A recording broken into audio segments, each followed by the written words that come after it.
Hai sahabat penggerak di seluruh Indonesia. Kembali lagi bersama saya Sri Rezeki, CGP Rekognisi Angkatan 10 Kabupaten Sleman.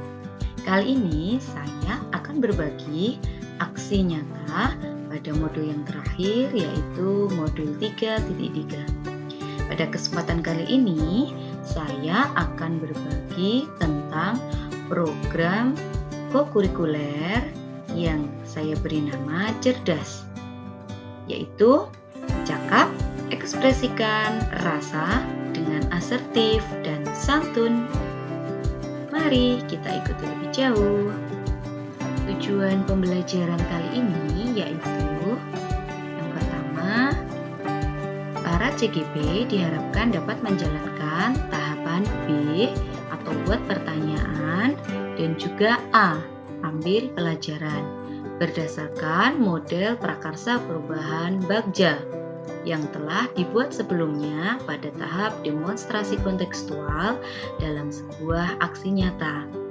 Selanjutnya, CGP diharapkan mampu membuat dokumentasi pelaksanaan tahapan yang telah dilaksanakan. Saya ulangi kembali ya. Untuk program kali ini saya akan berbagi program cerdas, yaitu cakap ekspresikan rasa dengan asertif dan santun. Tujuan program ini yaitu melatih keterampilan mengemukakan pendapat murid, khususnya murid sekolah dasar, dalam berinteraksi sosial di lingkungan sekolah. Lalu pertanyaannya, kenapa harus program cerdas? Baik, program ini lahir atau terpikirkan karena memiliki beberapa latar belakang yang mendasarinya. Yang pertama yaitu perihal keterampilan siswa dalam menyampaikan pendapat yang ada di sekolah tempat saya mengajar, yaitu masih kurang. Di tempat saya mengajar, para murid itu setiap tahunnya atau setiap naik jenjang itu berdasarkan observasi keterampilan mereka dalam menyampaikan pendapatnya itu semakin menurun. Ada banyak hal yang melatar belakanginya. Nah, pada program ini saya berusaha untuk menciptakan lingkungan yang positif, yang nyaman bagi mereka untuk kembali menyampaikan pendapat yang ada di dalam benak mereka. Kemudian yang kedua yaitu saya dan juga para guru lainnya itu mendapat dukungan penuh dari orang tua murid. Hal ini sangat penting karena untuk program-program yang mungkin akan lahir itu memerlukan dukungan baik secara finansial ataupun secara moral dari orang tua murid. Yang selanjutnya di SD tempat saya mengajar yaitu tidak kekurangan sarana dan prasarana. Yang diharapkan sarana prasarana yang sudah ada itu mampu membantu siswa untuk menumbuh kembangkan keterampilan berpendapat yang dapat membuat mereka nyaman. Kemudian yang terakhir yaitu kami memiliki guru, begitu pula dengan saya, yaitu menguasai bidang teknologi digital yang untuk saat ini mungkin sudah semakin banyak digemari oleh para murid. Baik, mari kita mulai. Untuk yang pertama, saya akan menunjukkan tahap B, yaitu buat pertanyaan. Pada tahap buat pertanyaan utama, yaitu pertanyaan yang dihasilkan, yaitu bagaimana kita akan menguatkan kemampuan berpendapat murid untuk meningkatkan interaksi sosial di lingkungan sekolahnya. Lalu tindakan yang akan dilakukan yaitu yang pertama berdiskusi bersama rekan sejawat atau rekan guru, kemudian juga melakukan dialog dengan perwakilan siswa. Berikut dokumentasi untuk tahap buat pertanyaan utama. Di sini tampak saya sedang melakukan diskusi bersama rekan-rekan guru yang ada di sekolah saya.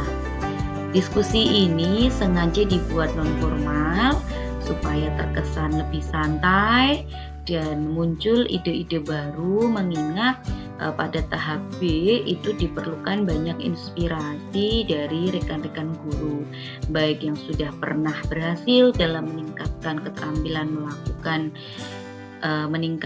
kemampuan berpendapat siswanya, ataupun mungkin saling curah pendapat atau berbagi pengalaman dari rekan sejawat tersebut. Maka ini setelah kami melakukan diskusi dengan rekan sejawat, juga kami lengkapi dengan melakukan browsing atau mencari referensi lain bersama-sama. Di lain waktu, saya pada tahap dokumentasi Bagja ini juga melakukan diskusi dengan beberapa perwakilan siswa untuk mencari inspirasi yang melibatkan suara atau keinginan murid. Di sini saya melakukan diskusi dengan bahasa yang sederhana kepada anak-anak untuk menggali program-program apa yang sekiranya akan diminati oleh anak-anak yang ada di sekolah, dan juga mencari faktor-faktor penyebab yang menyebabkan kenapa kemampuan atau keterampilan dalam mengemukakan pendapat mereka itu sedikit menurun atau semakin menurun. Kemudian pada kesempatan ini saya juga memberikan kesempatan kepada siswa tersebut untuk menunjukkan keinginan mereka apabila saya akan membuat program yang mana akan meningkatkan keterampilan mengemukakan pendapat. Nah, di sini siswa tersebut memberikan gambaran bahwa untuk saat ini mungkin yang akan lebih disukai oleh anak-anak yaitu berbasis digital. Beberapa platform yang ditunjukkan oleh siswa tersebut memberikan saya banyak inspirasi untuk program yang akan saya lakukan ke depannya. Selanjutnya pada tahap A atau ambil pelajaran, yaitu pertanyaan yang pertama, bagaimana kemampuan siswa berpendapat saat ini? Kemudian yang kedua, hal-hal apa saja yang menyebabkan siswa itu kurang aktif ketika diminta untuk menyampaikan pendapatnya? Kemudian, mana kegiatan sekolah yang mampu menumbuhkan kemampuan berpendapat siswa dengan baik? Yang selanjutnya, hal-hal apa yang bisa dilakukan sebagai upaya untuk dapat meningkatkan keterampilan siswa dalam mengemukakan pendapatnya. Untuk tindakan yang akan dilakukan, yang pertama yaitu saya akan banyak membaca buku referensi terkait keterampilan berpendapat atau mengemukakan pendapat pada siswa sekolah dasar. Kemudian saya juga mencari beberapa sumber yang relevan, yaitu terkait praktik baik yang mungkin sudah pernah dilakukan oleh orang-orang terdahulu dan dirasa sudah berhasil, yaitu pada jurnal-jurnal yang terpercaya. Kemudian saya juga akan melibatkan seluruh siswa yang ada di kelas 4 atau siswa saya, yaitu untuk menanyakan hal-hal apa atau faktor apa saja yang sebenarnya menyebabkan mereka kurang aktif ketika diminta untuk menyampaikan pendapatnya. Kemudian saya juga akan mengajak siswa untuk memberikan suaranya terkait hal-hal apa yang mereka inginkan atau yang dapat membuat mereka nyaman ketika diminta untuk mengemukakan pendapatnya, terutama di lingkungan sekolah. Berikut dokumentasi untuk tahap A atau ambil pelajaran. Yang pertama, saya mengajak para siswa saya, yaitu siswa kelas 4, untuk melakukan diskusi bersama. Berikut untuk hasil dokumentasi. Pendapat itu gak berani menyampaikan. Kalau misalnya, ayo siapa yang ingin berpendapat? Dan guru menginginkan anak-anak itu berani dalam mengemukakan pendapat. Dan sekarang guru mau tanya sama anak-anak, kira-kira apa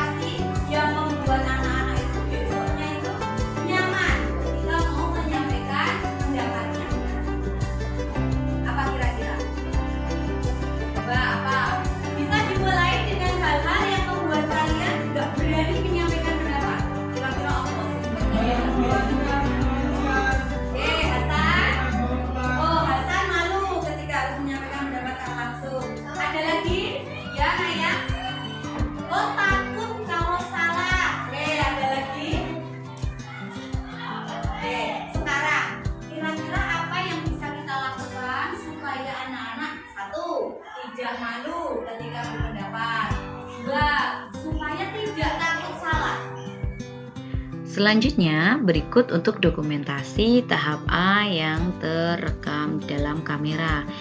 Yang sebelah kiri yaitu saya berusaha mengajak anak-anak untuk memahami program apa yang akan saya lakukan bersama anak-anak untuk meningkatkan kemampuan mereka dalam mengemukakan pendapat. Untuk yang sebelah kanan, saya mengajak siswa untuk menyampaikan pendapatnya. Pada proses ini yang menarik yaitu saya mendapatkan hal-hal yang selama ini tidak terpikirkan, yaitu mengapa mereka merasa tidak nyaman ketika diminta untuk mengemukakan pendapatnya secara langsung. Kebanyakan dari para siswa itu menyampaikan bahwa mereka itu merasa malu.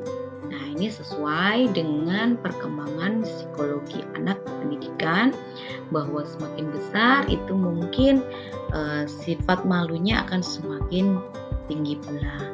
Yang selanjutnya, mereka ternyata juga dihantui oleh rasa takut melakukan kesalahan.